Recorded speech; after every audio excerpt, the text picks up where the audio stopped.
My name is Evelyn Monroe. I'm 37 years old and I own a little bookstore by the sea in a place called Greenhaven. I never imagined I'd be reading a message from my own siblings that said, "You don't need to come this year. We hope you find your own light." I stood there holding the phone, surrounded by shelves of books I'd organized with love, and cried in silence. My sister Vera always said I was offbeat. Leonard never looked me in the eye. Julian once called me a smudge on the family tree. And Serena, she laughed and agreed. I used to believe family meant unconditional love. But I've learned something else. Sometimes the first people to question your worth are the ones who share your last name. But I'm not here for pity. I'm here to tell the truth. Before we go any further, let me know where you're watching from. Tap that like button if you've ever felt like the outsider in your own family. And if this story speaks to you, subscribe. There's more to come. I wasn't always the outsider. There was a time I thought I belonged. Before the whispers, before the sideways glances, before my name became a punchline behind closed doors. Back then, I was just a quiet girl with a love for old poetry and rainy afternoons. I didn't want much. Just a place to feel seen, heard, held. But that didn't quite fit the mold of the Coleman family. My parents, God rest them, were proud people. Appearances mattered. Image mattered. My siblings? They all played the game well. Vera, the oldest, has this way of filling a room before she even speaks. She's all white linen, scented candles, and talk of protecting her energy. She runs some kind of life coaching business now, or maybe a crystal shop. I honestly stopped keeping track. Leonard, the oldest son, went straight into finance. Cold, calculated, always with a Bluetooth in his ear. I once tried to tell him about a novel I was reading, and he said, "Evelyn, I don't do fiction." Julian, the golden boy with his influencer lifestyle and 500,000 followers, made his fame reviewing restaurants he didn't pay for and giving pep talks in designer hoodies. And Serena, oh Serena, our youngest, all beauty and bite. Her skincare routines get more views than my bookstore's website gets in a year. They were loud, glossy, successful. The kind of people who always knew how to pose for the camera. I was the one behind it, adjusting the lighting, making sure everyone else looked good. That message I received, telling me not to come to the family gathering, wasn't the first blow. It was just the final one. For years, I'd shown up to birthdays, holidays, graduation parties, even when I wasn't invited. I'd bring a pie or wine or whatever was on Vera's theme list that year. No one ever said thanks, but I kept hoping that maybe one day they would see me, not tolerate me, see me. But you can only knock on a locked door for so long before you start asking yourself why you're even standing there. I remember the last Thanksgiving I attended. Vera had planned everything down to the napkin folds. We sat around this ridiculously long table, and when it came time to say what we were thankful for, everyone went around with rehearsed little speeches. Julian talked about his sponsors. Serena thanked her fans. Leonard, naturally, gave a short toast to capitalism. When it got to me, I smiled politely and said I was thankful for the smell of old books and mornings when it's quiet enough to hear the ocean breathe. They all laughed, like I was a character in a movie they'd already decided was a comedy. After dinner, Vera pulled me aside. She told me I was an energy mismatch. That's how she put it. You don't bring anything to the table, Evelyn. You just don't fit. That night, I went back to my little apartment above the shop and sat by the window until the sun came up. I made tea. I made peace. Or so I thought. That message, the one that finally came weeks later, was like a stone skipping across a frozen lake. Sharp, cold, final. We hope you find your own light. I did. But not the way they meant. There's a moment when pain stops feeling sharp and starts to settle into something quieter, heavier, like damp air before a storm. That's what I felt the night I got the message. Not rage, not even sadness. Just that heavy silence you get when a truth finally sinks in. When the people who share your blood also share the belief that you don't belong. I locked the front door of my bookstore, turned off the little lantern sign in the window, and stood in the dark for a long time. The lantern. That's what I named it. Not because of light, but because of my grandmother, Sybil. She used to say, "When the world gets too dark, you carry your own lantern, even if it only lights the next step." She was the only person who ever saw me, not the awkward, soft-spoken misfit, but me. The real me. I used to spend summers at her cottage when I was a child. Just the two of us, surrounded by old books, wildflowers, and salty wind from the sea. She taught me how to press herbs, how to make tea from scratch, how to listen to silence like it was music. But mostly, she taught me how to be still with myself. Sybil wasn't like the rest of the Colemans. She didn't care for showy dinner parties or curated social media posts. She cared about truth. She cared about kindness. She cared about me. One afternoon when I was maybe 10, I asked her why my siblings always rolled their eyes at me. She just smiled and said, "They're mirrors, Evelyn, and mirrors don't always like what they see when someone walks in shining differently." At the time, I didn't understand what she meant, but I remembered it. Years later, those words would come back to me like a lighthouse in fog. The week I got that final message from my siblings, the one that said, "You don't need to come," was also the week I learned Sybil had passed. They didn't call me. A neighbor did. An older woman who used to trade books with me. She said, "I thought you'd want to know. Your grandmother's light went out quietly." I sat on the floor of my store and cried. Not the loud kind, the kind that comes in waves, quiet, relentless, saltwater grief. I didn't just lose a person, I lost my anchor. For a while I drifted. I went to work, I made tea, I organized shelves, I smiled at customers. But inside I felt untethered, hollowed, and then came the call from a lawyer I'd never met. "Miss Evelyn Monroe?" "Yes?" "I'm calling on behalf of the estate of Sybil Coleman. She left something to you." I didn't expect money. I didn't expect anything really. But what she left me was a house. A hidden house. A place no one in the family had ever mentioned. A cottage by the sea in a little coastal town called Greenhaven. I remember staring at the papers in disbelief. It felt like one last whisper from her. When the world gets too dark, you carry your own lantern. Only this time she gave me more than a lantern. She gave me a door, a beginning, and I was finally ready to open it. The papers came in a plain manila envelope. No ribbon, no ceremony, just legal documents tucked between crisp white pages that smelled faintly of ink and dust. It was a quiet Thursday morning. I was restocking a shelf of travel memoirs no one ever bought when I heard the soft thunk of mail through the slot. I didn't open the envelope right away. I stared at it on the counter for a full hour, sipping cold tea and wondering what in the world Sybil had left behind. The house was real. An old seaside cottage on the outer edge of a place called Greenhaven. Population small, weather unpredictable. Charm, apparently, abundant. I knew nothing about it. No one in the family ever spoke of Greenhaven. It was like a memory someone had sealed off with thick tape and buried under a floorboard. And yet here it was. Deeded to me. Not Vera, not Leonard. Not any of the glossy Colemans who always had something to say at family dinners. Just me. At first I thought maybe there'd been a mistake. That the lawyer would call back and apologize and say something like, "Oh, this was meant for another Evelyn." But the more I read, the clearer it became. She meant for this place to be mine. Her handwriting was at the bottom of a letter tucked into the file. Faded ink, loopy cursive. "This house is not for victory. It's for remembrance. It's for you to remember who you are." I don't know how long I sat there after reading that. Long enough for the sun to change angles and throw stripes across the floor. Long enough to understand I had a choice. I could stay in the familiar ache of being the unwanted one, or I could go. Not just go, but arrive somewhere as if I deserved to. That weekend I packed a suitcase. Not the good one. Just the old brown one I used in college. I didn't tell anyone. I left a note taped to the bookstore door. Closed for the week, time to chase the fog. It felt dramatic at the time, but also right. The drive to Greenhaven took 4 hours. 4 hours of winding roads, classic rock on the radio, and a trunk full of questions. When I finally arrived, the town looked like something out of a painting. Fishing boats bobbing in the harbor, weather-worn shingles, wind chimes on every porch. It smelled like brine and old wood and sea air you could almost taste. The cottage sat at the end of a narrow path, partly hidden by tall hedges and wild roses. The paint was peeling, the windows clouded, but it was breathtaking.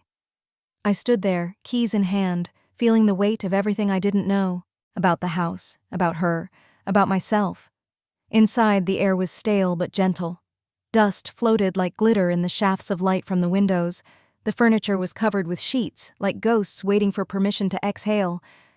I walked room to room, not touching anything yet. Just listening. And then, in the corner of the old writing desk, tucked beneath a drawer that stuck a little, there it was. A second letter. This time folded in thirds, sealed with wax. I broke it open, hands trembling. My Evelyn, you won't find answers here. You'll find echoes, and if you listen closely, they'll become your own voice again. That was when I cried. Not from sadness, not even from joy, but from the first flicker of something I hadn't felt in a very, very long time, belonging. The next morning, I opened every window. The air smelled like salt and lilacs, like something had been waiting to breathe again. I tied my hair back, rolled up my sleeves, and began. There was no plan, no checklist, just a broom, a dustpan, and the quiet sense that I wasn't cleaning a house, I was uncovering a memory. I started with the kitchen. The cabinet still held old jars of herbs labeled in Sybil's handwriting: lavender, mint, rosemary. The labels were faded, but the scent clung like a whisper. I boiled water on the ancient stovetop and steeped a mix of chamomile and thyme. When I sat by the window with the mug in my hands, it felt like I was being held by someone I hadn't seen in years. I didn't realize how loud silence could be until I was alone in that house. Not the uncomfortable silence I'd grown used to at Coleman gatherings. Not the silence that judges. This was different. This was a silence that made room, that said, take your time. So I did. Room by room, I stripped the dust sheets off furniture. I opened drawers, peeked behind closets, found old photo albums and recipe cards, and even a stack of postcards from cities I'd never known Sybil visited. There was one from Lisbon that simply said, "You'd love the tile work, it's chaotic and beautiful, like you." I found a little radio that still worked if I smacked it twice and set it on the kitchen windowsill. I played Ella Fitzgerald while I scrubbed the floors. I danced with the mop. I laughed out loud once when I slipped on the wet tiles and nearly took down an entire shelf of porcelain ducks. No one was there to roll their eyes. No one was there to say I was too much or too odd. I didn't feel like a burden in that house. I felt welcomed.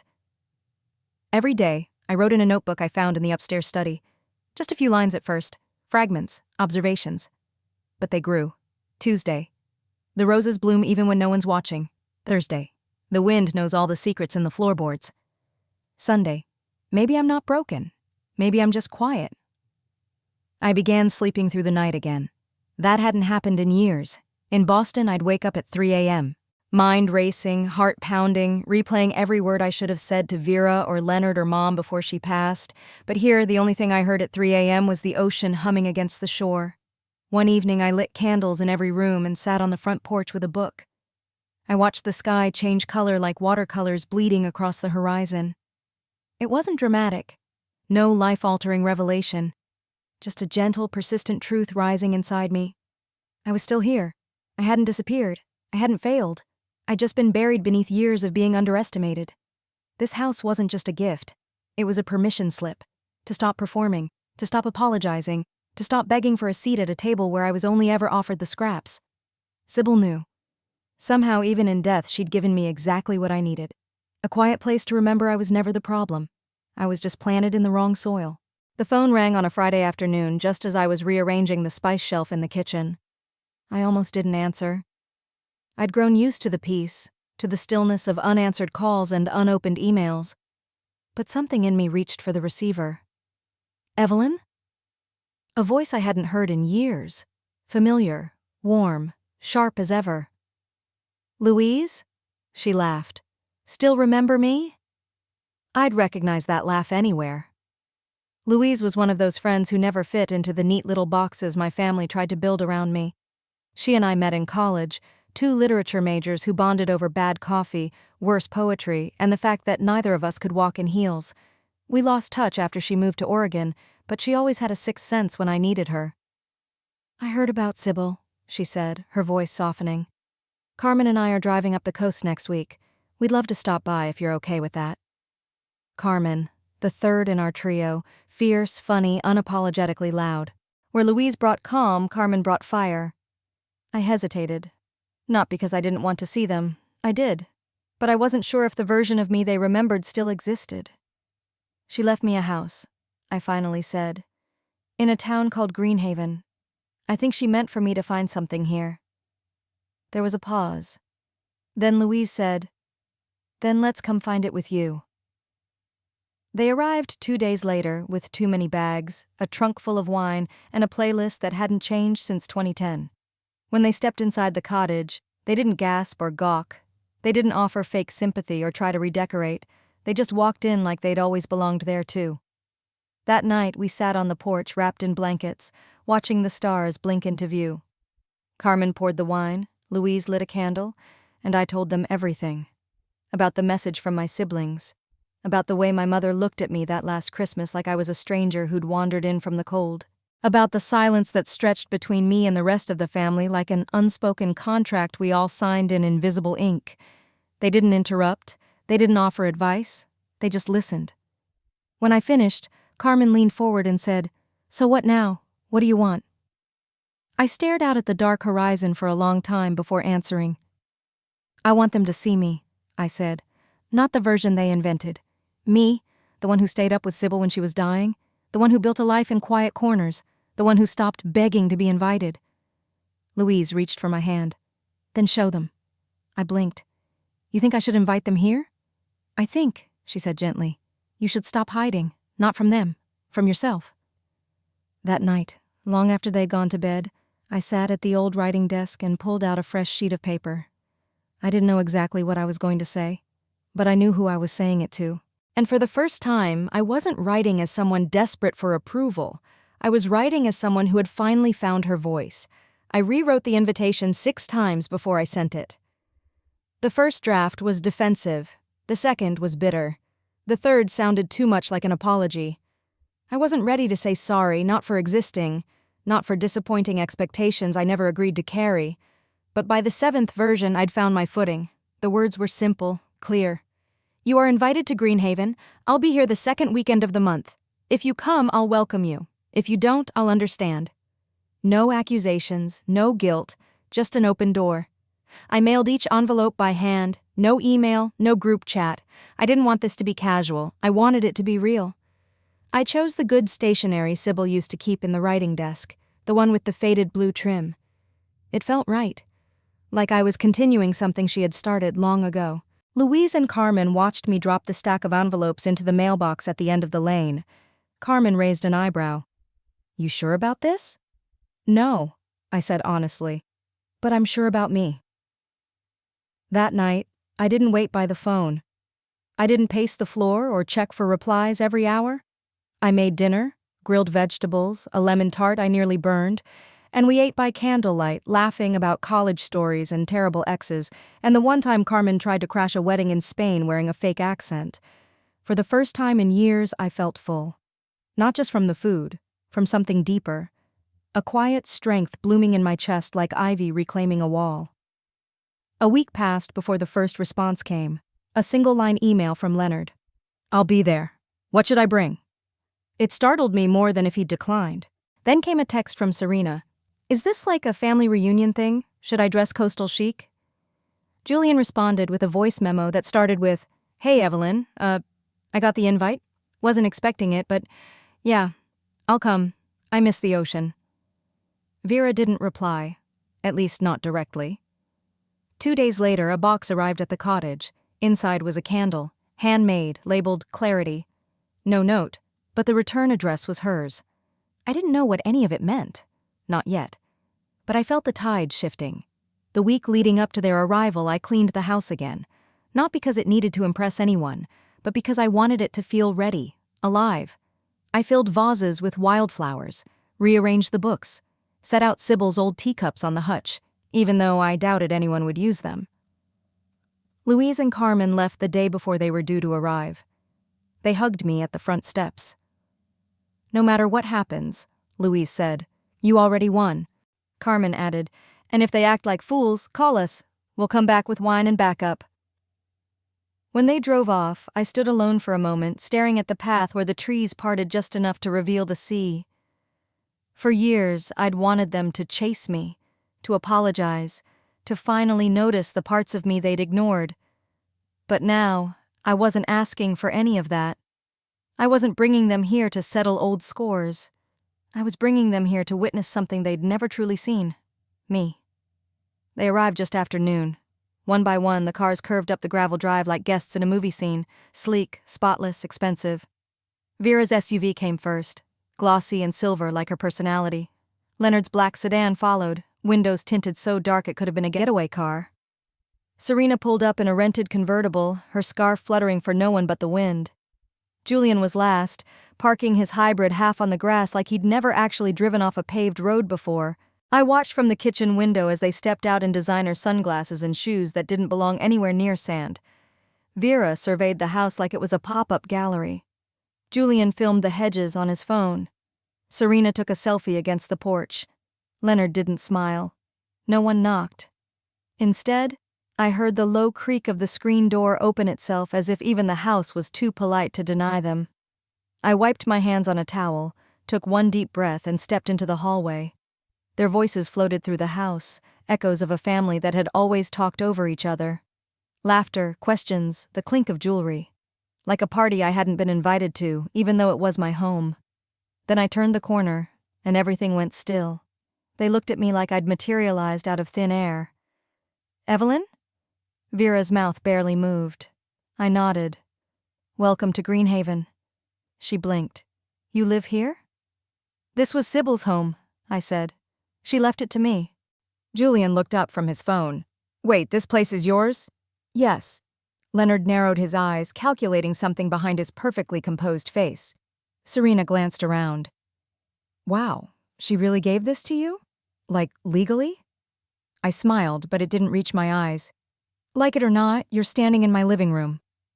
For a moment, the silence was heavy. Then Vera recovered with the grace of a woman used to regaining control. "Well," she said, brushing imaginary lint from her white blazer, "I suppose we should be honored." She walked past me without making eye contact and began inspecting the space like it was a listing she might pass on. Julian followed, spinning in slow circles with his camera out. Serena trailed behind, touching doilies and raising her eyebrows. Leonard stood by the door, arms crossed, still saying nothing. I stayed where I was, watching them like strangers in a dream. And maybe that's what they were now, strangers dressed like family. They wandered from room to room, their footsteps too loud on the hardwood, their perfume too heavy in the air. I'd spent weeks breathing in sea salt and candle smoke. Now the air felt foreign again. Eventually, they gathered on the front porch where I'd laid out iced tea and shortbread like it was just another Sunday. "This place is very quaint," Vera said, sitting delicately on the wicker chair like it might collapse. "Rustic," Serena added, "in a cute old money kind of way." Julian sipped his tea and made a face. "Is this sweetened?" I shook my head. Sybil never believed in sugarcoating anything. Leonard finally spoke. "So why now? Why bring us here?" I looked at each of them, one by one. No judgment, no apology, just clarity. "Because this is the only place I've ever felt like I didn't have to apologize for being myself," I said, "and I thought maybe you'd want to meet me, the real me, for once." Vera crossed her legs. "And what if we don't?" I didn't flinch. "Then you'll leave, and I'll still be here." The wind shifted then, soft and steady, rustling the chimes above us like punctuation. No one spoke for a long while. They didn't understand it yet, but I hadn't invited them to reconcile. I'd invited them to witness. The first shot came from Vera. It always did. After a long sip of tea and a glance toward the ocean like it offended her, she turned to me with that trademark smile, tight, polite, and lethal. "You know," she said, "this whole thing is unexpected. You never really struck me as someone who enjoyed hosting, or, well, being visible." I didn't respond right away. I let the weight of her words settle, let her hear the silence between us. Then I said, "That's because I wasn't allowed to be visible." Vera's smile twitched. Leonard cleared his throat. Julian looked down at his phone again, suddenly engrossed in a blank screen. Serena applied lip gloss like she was filming a tutorial. Vera leaned back in her chair. "Don't play the victim, Evelyn. It's exhausting." "I'm not a victim," I said calmly. "I'm just done pretending none of it happened." "Oh, so now we're rewriting history?" "No," I said. "We're finally reading it out loud." The silence that followed was sharper than any insult, like the air itself had taken sides. Vera's eyes narrowed. "Let me guess. You brought us here so you could air out old grievances. Make us feel bad.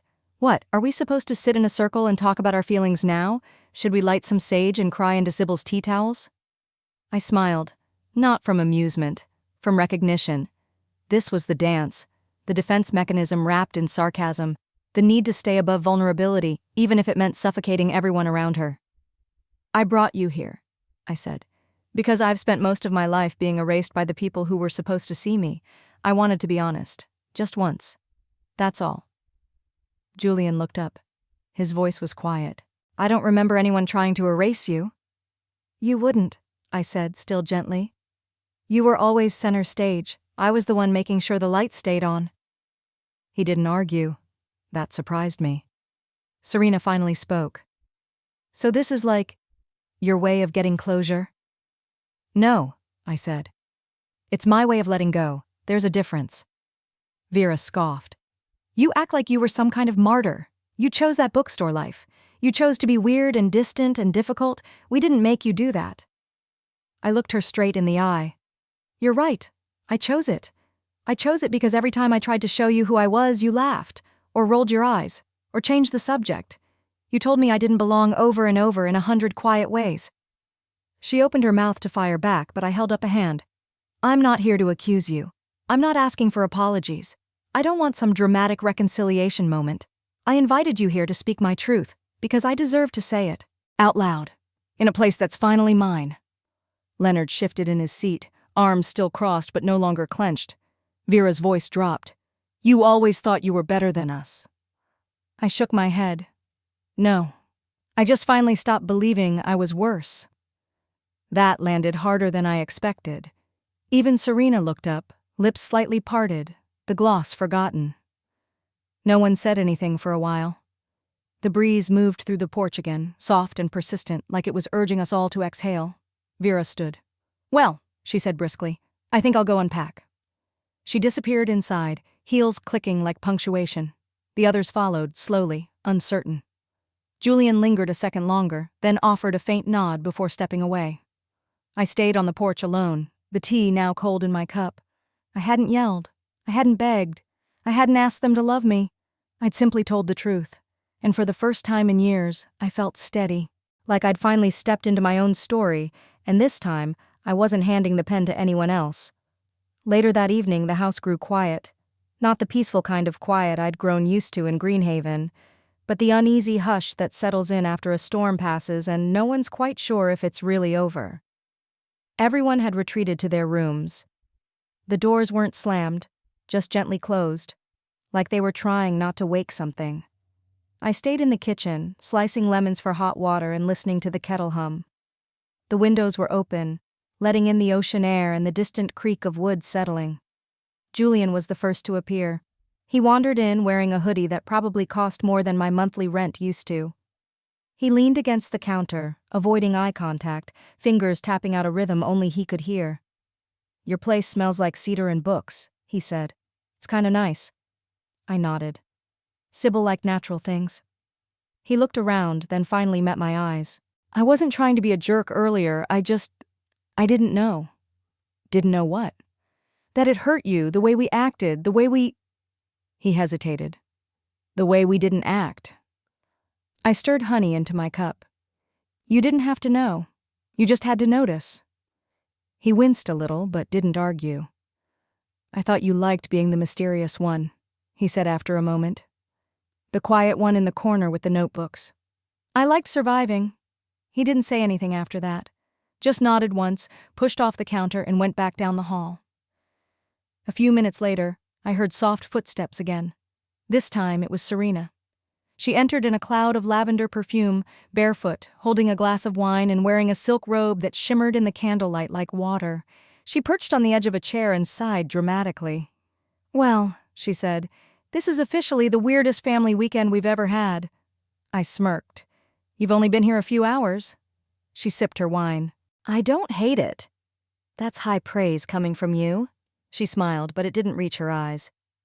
"I always thought you looked down on me," she said. "Like, you'd read all these smart books and wear cardigans, and I'd be over here doing makeup tutorials. It felt like judgment." "It wasn't," I said. "I was just trying not to disappear." She looked at me for a long time. Really looked. "I think we were all pretending not to see you, because if we did, we'd have to admit you were braver than we were." That caught me off guard. Serena wasn't one for vulnerability. She was all gloss and glib remarks, but her voice cracked on the last word. "You always knew who you were," she said. "That scared the hell out of us." I didn't know what to say, so I didn't say anything. I just reached across the table and took her empty glass to refill it. After she left, I sat alone again. The kettle had gone cold, but the warmth stayed in the room. Then Leonard walked in. Of all of them, he was the hardest to read, a man of formulas and figures, not feelings. He stood in the doorway like he wasn't sure if he was welcome. I gestured toward the chair across from me. He didn't sit, but he didn't leave either. "You were right," he said. I looked up. "We never asked who you were. We just assumed you'd adjust." He shifted his weight like the floorboards were unsteady. "And when you didn't, we stopped trying." I held his gaze. "You didn't stop. You never started." He nodded, slowly, then turned and walked away. No grand gesture, no apology, just a crack in the concrete. And that was enough, because for the first time in years they weren't deflecting. They weren't mocking. They were listening. Not all the way. Not yet. But something had shifted. The house didn't feel cold anymore. It felt awake. The next morning, I made pancakes. Not because I expected anyone to come to the table, but because it felt grounding. The act of whisking batter, flipping rounds of golden warmth onto Sybil's old porcelain plates, it brought me back to the center of myself. To my surprise, they came, one by one like they were testing the air. Vera appeared first, her hair pulled back tighter than usual, her eyes scanning the kitchen like it might bite.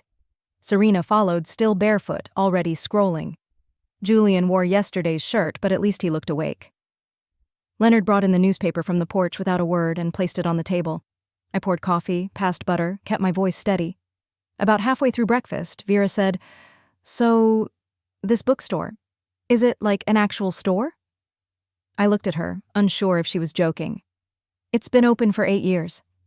"Wow," Serena said, blinking. "That's a long time to sell books people don't read." Julian chuckled under his breath. I didn't flinch. "I opened it because I needed a place where I didn't have to explain myself." They grew quiet. "I couldn't be in rooms where I had to earn the right to exist anymore," I continued. "I needed a space that made room for the parts of me no one else bothered to ask about. Poetry, history, letters people wrote before they had a send button." Leonard stirred his coffee. "And people come in? Like, regularly?" I nodded. "We have regulars, a book club, a local poet who brings muffins on Fridays, kids who come after school just to sit on the floor and read." I looked around the table. "You'd be surprised what people gravitate to when you give them space, and silence, and kindness." Julian leaned back. "You never told us that. You never asked." That landed heavier than I expected. "I used to send out newsletters," I said softly. "Little updates, photos. I mailed them to Mom."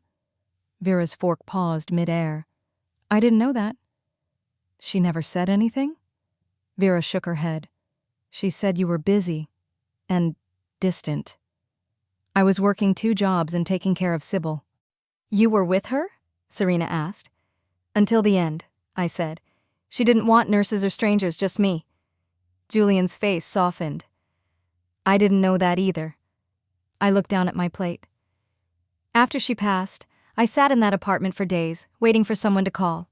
Just one of you. To say you were sorry, or that you missed her, or even just to ask if I was okay. No one spoke. I didn't need a parade. I didn't need grand gestures, just acknowledgement," Serena whispered. "She was the only one who ever made us tea without telling us to hurry." "She listened," I said.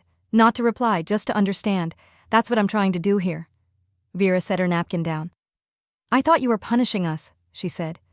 "Bringing us here to, I don't know, prove something." "I'm not," I said. "I invited you because I didn't want to carry it alone anymore. Not the grief, not the silence, not the version of me you made up just so you wouldn't have to look too closely." Leonard looked at me with something almost like guilt. "So what happens now?" I smiled faintly. "That depends on what you're willing to see." They didn't answer, but they didn't look away either. And for the first time in decades, we sat at the same table. Not as roles, not as rivals, not as strangers in the same bloodline, but as people who had maybe, finally, started listening. Not everything had changed, but something had begun. The next few days passed slowly, like the tide, Receding, returning, always changing. No one spoke of the breakfast conversation. No one brought up the bookstore or Sybil or the letters that were never answered. But something had shifted, not in words, but in the space between them. Julian stopped filming. His camera sat untouched on the entry table, the lens cap still on. Instead, he helped me water the garden out back. We didn't talk much, but once, while we were clipping dead leaves from the lavender bush, he asked, "Did Sybil teach you this?" "She taught me most things that matter," I said. He nodded, quiet for a while, then said, "Maybe I should have put the phone down sooner." I didn't correct him. I didn't soothe him. I just passed him the watering can. Serena started spending time in the sunroom. She took off her makeup. Not all of it, but enough to see her freckles again. She found an old copy of The Secret Garden on the shelf and read it in a single afternoon, legs curled under her, hair tied up in a knot that kept falling loose. That evening she came into the kitchen holding the book like a question. "Was this yours?" she asked. "No," I said. "Sybil's." She underlined the part that says, "Where you tend a rose, a thistle cannot grow." She believed that. Serena looked down at the cover. "I think I forgot how much I used to love books." I smiled. "They never forget you." Leonard took longer. He remained distant, hovering at the edges, always appearing with a fresh cup of coffee but rarely staying long. Yet one morning I found him standing in front of the bookshelf in the study, tracing the spines like they were stock options he couldn't quantify. "You actually read all these?" he asked. "Most of them." He pulled one out, Letters to a Young Poet, and flipped through the pages without saying anything. Later that night I saw the same book on his nightstand. Vera was the hardest. She maintained her routines like armor. Morning yoga, lemon water, voice memos to her assistant back in Boston. She never apologized. Not once. But I caught her once, standing in the hallway, staring at the photo of Sybil that hung above the fireplace. She didn't know I was there. Her shoulders dropped, just slightly, like the weight had shifted. Then she turned, saw me, and straightened up again. "I forgot she used to braid your hair," she said. "She said it was her way of weaving strength into me." Vera nodded. "She always was dramatic." "She always meant it." Vera paused. "You really loved her, didn't you?" "She loved me first." That was all we said. But it felt like more than enough. That night I lit a fire in the hearth. Not because it was cold, but because it felt like time. Everyone wandered in eventually. No one asked what the occasion was. We just sat there together in the quiet warmth. Julian passed around mugs of cocoa. Serena curled into the corner of the couch with a blanket. Leonard read without pretending not to. Vera sat near the edge of the light, not speaking, but not leaving either. I watched them, not with hope or resentment or longing, but with stillness. I wasn't waiting for them to become different people. I was watching them learn how to stay in the room. That's something Sybil used to say. Don't force them to feel. Just give them enough truth that they won't run. And they hadn't. They were still here. They hadn't said sorry. They hadn't undone the years, but they'd stopped pretending. Sometimes that's where healing begins, in the moments when no one walks away. It started with Vera. She found the letter on the second morning, tucked inside the drawer of the guest room nightstand. She had opened it to find a charger, and instead pulled out a yellowed envelope with her name in Sybil's unmistakable handwriting, elegant, steady, unshaken. At breakfast, she didn't mention it, but her tone was softer, her corrections fewer. When Serena used too much syrup, Vera didn't scold. She just passed a napkin. Later, I saw her outside, standing barefoot in the dewy grass, holding the letter like it was heavier than paper. She didn't speak when I walked past, but for the first time since they arrived, her eyes weren't guarded. That evening, Julian found his. It was tucked inside a first-edition Hemingway in the library, one he probably wouldn't have touched if he hadn't been avoiding small talk. When he slid the book back into place, the envelope fell out. He read it in the music room, sitting on the piano bench where Sybil used to hum old folk songs. I watched from the hallway, unseen, as he wiped his eyes with the edge of his sleeve and stared at the floor like it was about to say something back. Later that night, he asked me if Sybil ever played guitar. "She did," I said. He nodded slowly. "She told me in the letter that not every spotlight is meant to blind. Some are meant to warm. That kind of broke me." I didn't say anything. I just sat next to him, and we listened to the waves outside the window. Serena's turn came the next day. She was brushing her hair in front of the vanity when she noticed something wedged between the mirror and the frame. A letter, folded with care, labeled simply, "Serena, my firefly." She read it twice, then disappeared for hours. When she came back, she wasn't wearing makeup. Her eyes were swollen. She went into the kitchen and asked if she could help make dinner. I handed her a wooden spoon. "She said I always wanted to be seen," Serena whispered, "but I didn't know how to see others." I placed a hand on hers. "You're seeing now." She nodded. Leonard resisted the longest. Of course he did. Logic was his armor and letters didn't fit into formulas, but even he wasn't immune to the quiet pull of Sybil's touch. He found his note behind a loose panel in the study bookshelf. It was hidden beneath a ledger from the 1950s, as if she knew he'd go looking for numbers and find something more valuable. That night he stayed up late, walking the halls, murmuring to himself. I heard the creak of floorboards just outside my door, but he never knocked. The next morning he made coffee for everyone. No big speech, no confession, just a gentle offering in the form of warm mugs and silence. He placed mine in front of me and said, "She was right, you know, about all of us." I looked up. "Which part?" "That we forgot how to love without conditions." And then he walked away. Each letter had found its mark. Sybil had always believed in timing, divine or otherwise. She knew none of them would have listened while she was alive, but now, in this quiet house filled with echoes and second chances, they couldn't escape her voice, and that voice was not angry. It was patient, fierce, loving. She hadn't left behind inheritance. She'd left instructions on how to return to themselves, and it was working, not loudly, not all at once, but like waves wearing down stone, slow, steady, undeniable. The house grew quieter, but not in the lonely way it once did. Now it was the kind of quiet that happens when people are thinking, when something unspoken is unfolding beneath the surface, like a garden you forgot you planted, beginning to bloom. Julian stopped checking his phone. He started waking up early, making toast, reading from Sybil's old journals in the sunroom. One morning I caught him sketching in a small notebook. I didn't even know he drew. He looked up and smiled sheepishly.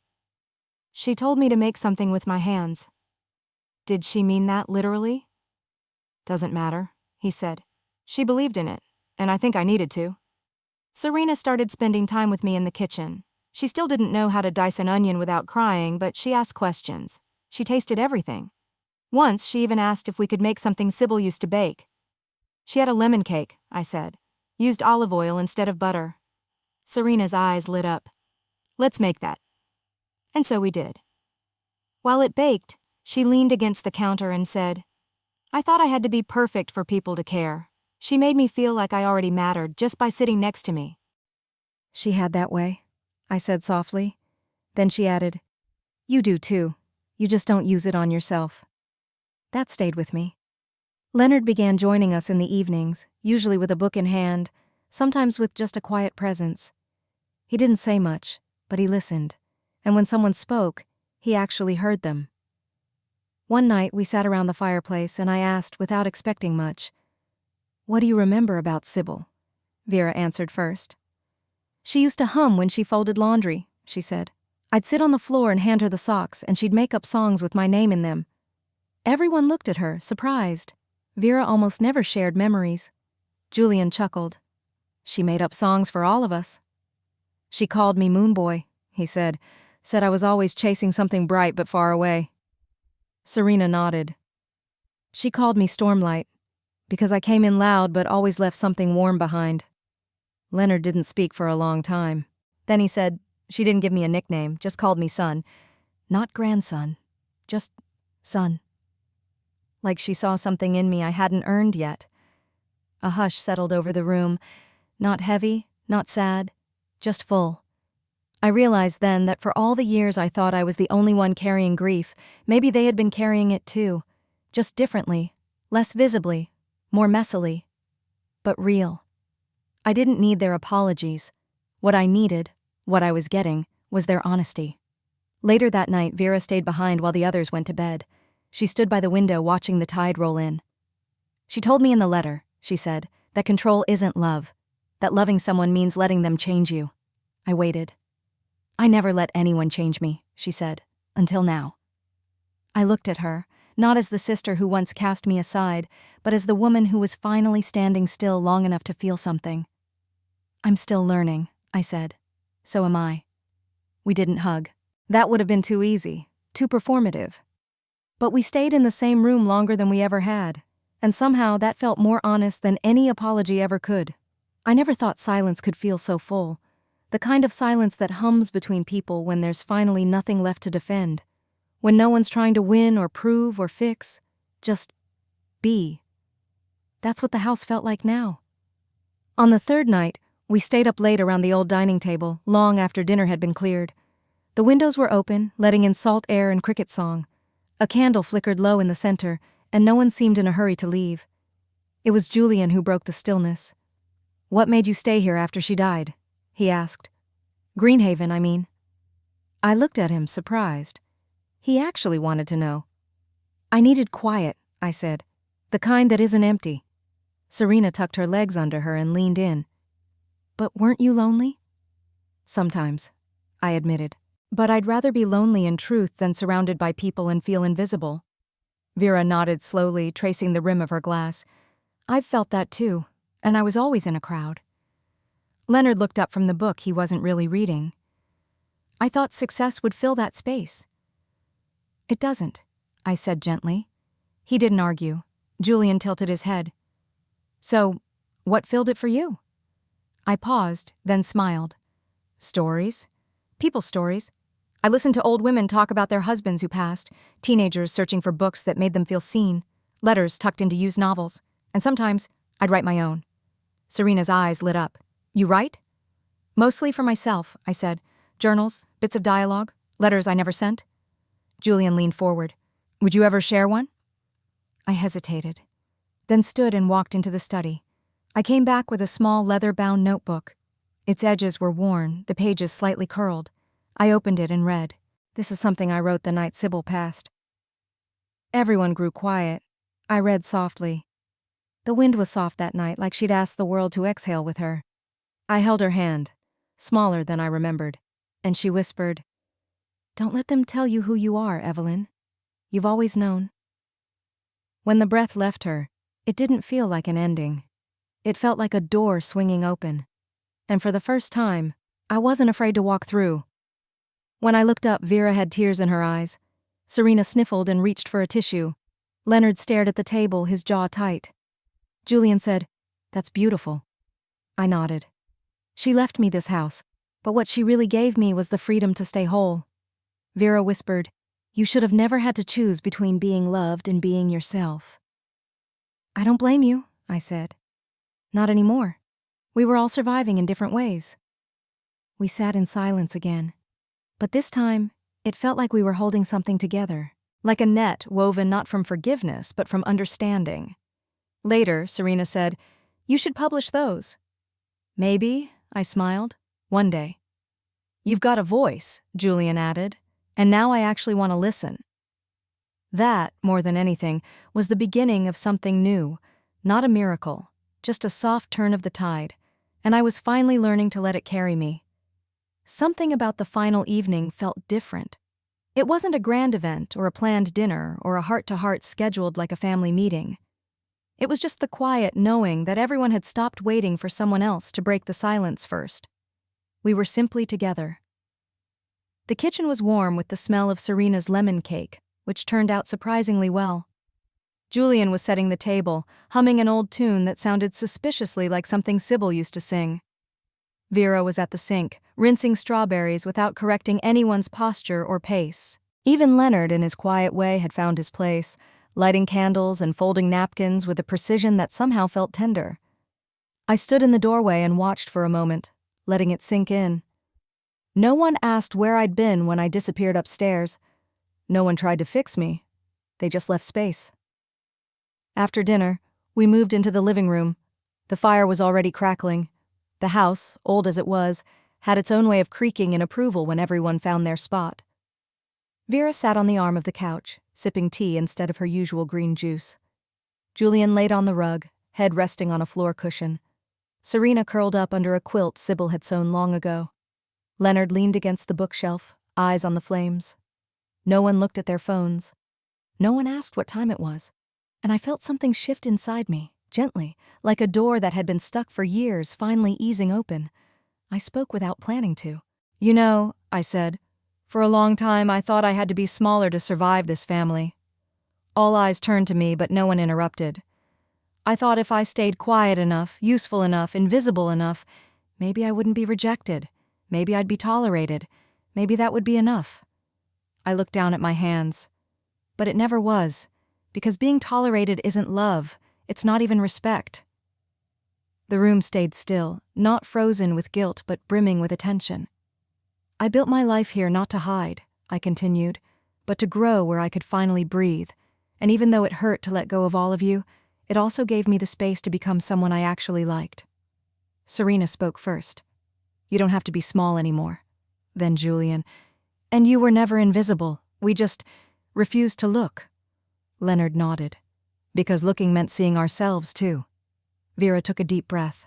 "I was wrong. About you. About a lot." She paused. "But I'm here now. I want to be here. Not as the big sister with the plan, just your sister." My throat tightened, but I smiled. "I'm not asking you to change," I said. "I just want honesty.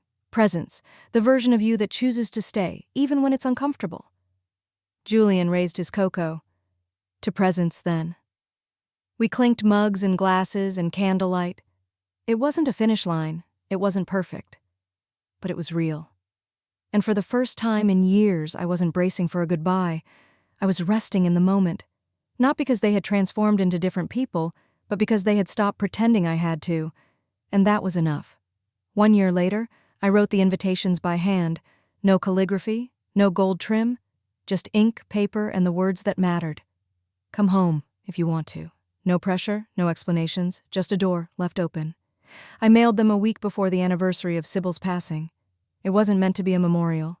I didn't want speeches or flowers or sentiment soaked in guilt. I wanted a gathering, a new kind, one we hadn't quite learned how to have back then. The house at Greenhaven had held steady through every season. Spring softened the edges. Summer let the windows breathe. Fall painted the shutters in gold light, and winter wrapped it in silence. Now, the late spring sun poured in like a quiet promise. I opened all the windows and let the breeze carry through the scent of old books, lemon cake, and salt from the sea. I didn't ask myself if they would come. I just prepared as if they already were. The night before they arrived, I sat alone on the porch with a cup of tea, watching the waves pull and retreat like they always did. Sybil used to say, "Tide's faithful, even when people aren't." I smiled at the memory. That morning, Julian's car pulled up first. He stepped out holding a camera but didn't raise it, just waved. "I brought photos," he said. "Printed, the old way." Serena arrived next with a box of pastries she made herself. They weren't perfect. Slightly crooked, a little overbrowned, but she looked proud in the best kind of way. Vera pulled in around noon. No assistant, no chaos. Just her, a bottle of red wine, and a linen bag of hand-picked books she thought I might like. Leonard was last.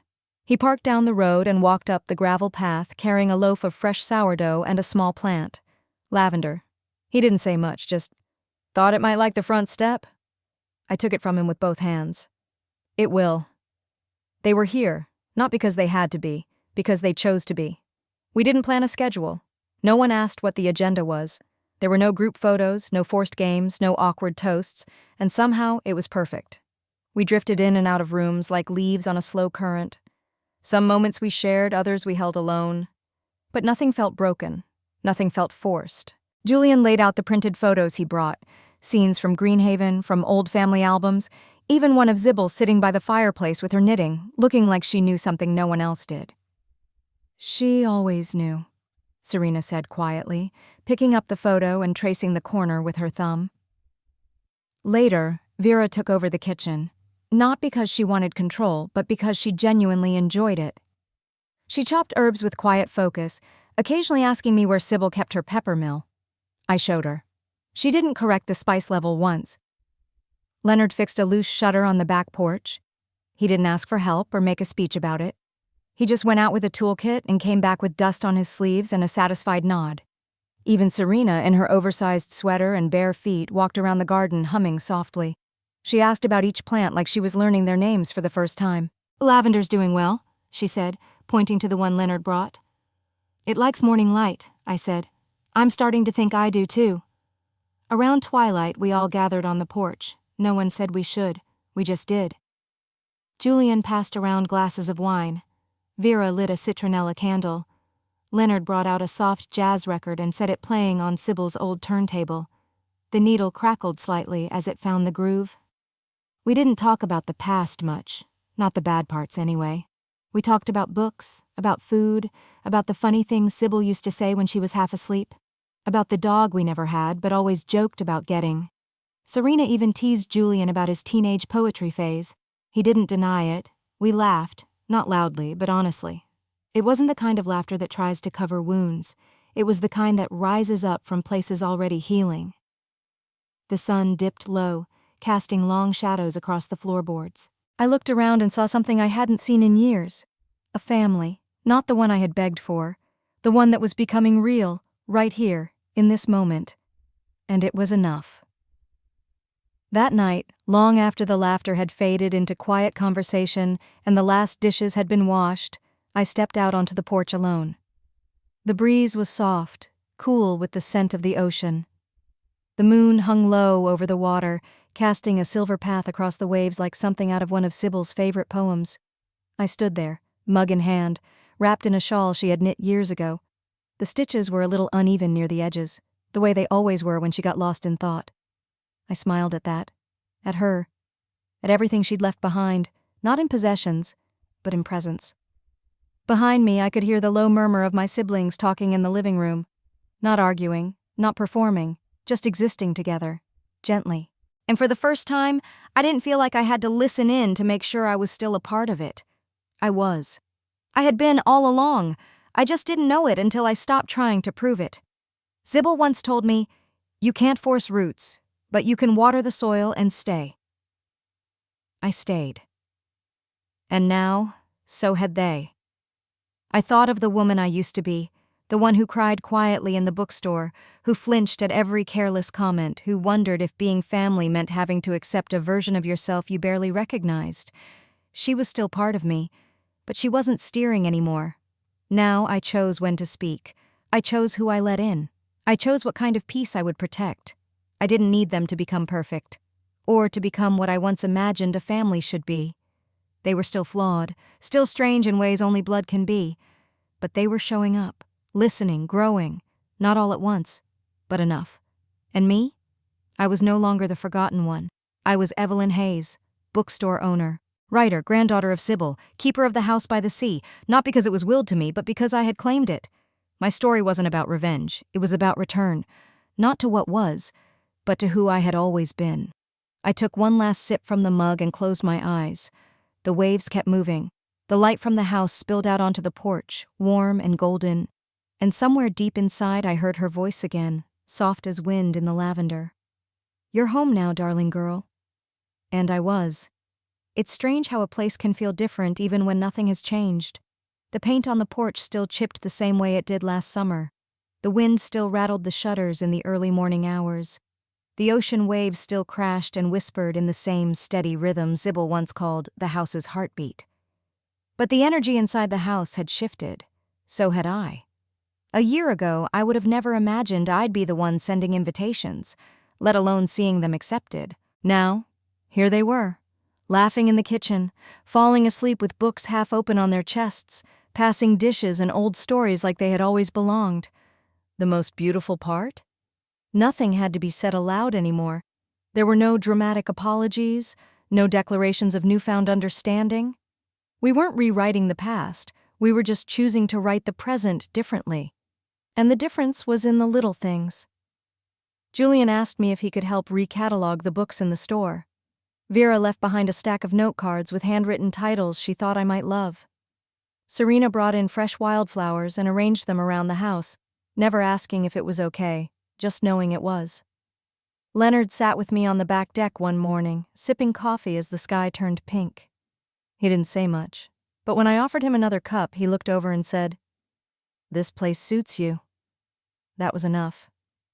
It didn't have to be more. I think healing happens that way, not in one grand gesture, but in 1,000 quiet choices to show up differently. They were still themselves, but softer, less guarded, more awake, and I was too. For so long I had mistaken solitude for safety, but now I saw it for what it really was: recovery. Greenhaven wasn't my hiding place anymore. It had become my becoming place. And in that transformation I realized something else. I didn't just inherit Sybil's house, I inherited her courage, her clarity, her light, and now I was ready to keep it burning. The day before everyone left, I did something Sybil used to do. I wrote letters, not long ones, just a few lines each, folded and sealed in small envelopes, placed in quiet corners of the house. Vera found hers tucked inside her bedside drawer. You don't have to lead every time to be valuable. Sometimes the most powerful thing you can do is sit still and truly listen. Thank you for doing that. Serena's was placed inside the vase where she'd arranged the wildflowers. You bring color wherever you go. Not for the world to see, but for the room to feel. You don't need perfection. You never did. Julian's was slipped between the pages of the book he was reading, one Sybil had loved. Keep making things. That's how you stay grounded. Your heart is bigger than your audience. Let it guide you. Leonard found his beside the plant on the porch, now thriving. Not all strength needs words. Sometimes presence is the loudest kind of love. I didn't sign them. I didn't need to. That afternoon we shared one last meal outside. The breeze danced through the trees. The sea murmured softly behind us like a witness. No one said, "This was the best trip ever." No one cried. But the way they lingered a little longer at the door, the way they hugged just a bit tighter, the way their eyes softened when they looked at me, that said enough. When the last car pulled away, I stood on the steps of the porch with the front door wide open. I didn't rush to clean up. I didn't close the windows or retreat into quiet. Instead, I stayed there, letting the air move through the rooms, letting the light fill the spaces between footsteps and stories. I wasn't alone. Not anymore. I was part of something again. Not because I changed myself to fit, but because I had held my shape long enough for others to finally see me. This house, this place, this version of life, it wasn't the one I had planned. It was better, because it was real, and it was mine. That evening I stepped out onto the porch once more. The ocean was still breathing. The wind wrapped around my shoulders like an old friend. Somewhere in the distance, a gull called out. Then silence again. I looked at the house, its windows glowing gold, soft music playing faintly from inside.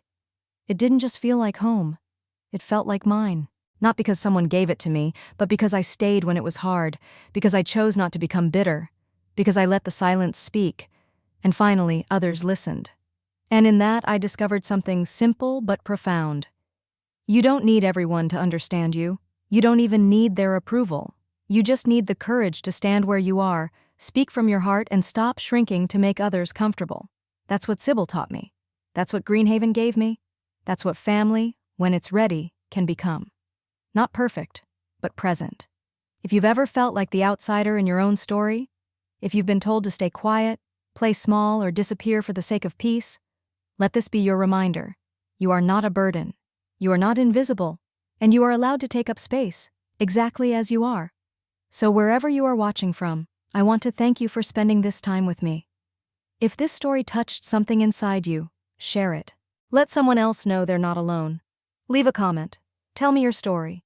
And if you haven't already, subscribe. There are more voices like mine, like yours, waiting to be heard, because sometimes the bravest thing we can do is not to fight, but to stay, to breathe, and to build something beautiful right where we are.